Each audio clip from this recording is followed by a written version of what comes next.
We're talking about AI today. Elon Musk has warned about the dangers of AI, that robots could take over the world. This is the greatest risk to civilization. Do you agree? Well, almost certainly not in that simple format. I actually think AI has huge potential. Solve disease, bring education and medicine to the whole world, be able to enable even, for example, space colonization. I do think there are risks, and so I think we need to be careful about how we're doing it. Careful doesn't mean slow, but careful means intelligent. What are the risks? Well, the actual real risks, once you get past the science fiction description, which I tend to say, the Terminator movie and everything else is very vivid in our imagination, but not the real risks. The real risks are things like, well, we already have algorithms running our lives. We have them doing credit, Equifax and so forth. We have them doing judgments on parole and parole violation. All of these things have impacts that are currently like black boxes to us, and we want to have a good society. So I think those are actually the near-term risks. And then there get questions around cybersecurity, and there's a whole set of things that come out. But the whole science fiction risk is a ways out. Elon Musk told my colleague Ashley Vance that, in this scenario of robots taking over the world, Alphabet or a company like Google could inadvertently do evil, create this robot army.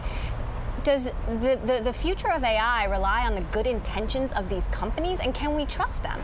So I don't think it necessarily is relying on the good intentions of companies, because, by the way, you have thousands of people working in these companies, thousands of people working on these projects. That gives you a very broad scope of potential whistleblowers. Like, they're people, if they see something wrong, they can speak up. I do think the thing is to be intentional about what is the thing that best helps society. And I think that is, for example, design AI to help, pay attention to the question of how do we have good human outcomes, and how do we do that? And I think that's actually what's going to happen. Now, the examples that, for example, Elon told Ashley were things like, well, you cause it to, well, I don't know if this is one he told Ashley, but you tell the AI to eliminate spam, and it says eliminate all human beings. That's actually kind of fictional. Like, you can actually, as you're building the safety measures into these devices, you say, look, as you ask for more resources or as you articulate your goals, have humans in the loop. That's a simple safety measure. I already know that Google's thinking about that. I already know that Microsoft's thinking about that. I already know that Facebook's thinking about that. So I don't think it's a rely on the good intentions. So is this fear-mongering irresponsible, as Mark Zuckerberg said? I think it's dangerous because it causes the discussion not to focus on the real issues.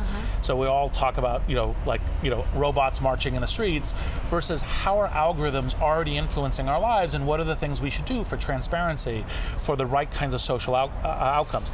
It isn't that we shouldn't think about the science fiction dystopias at all, but we should think about them in ways of steering towards the utopias.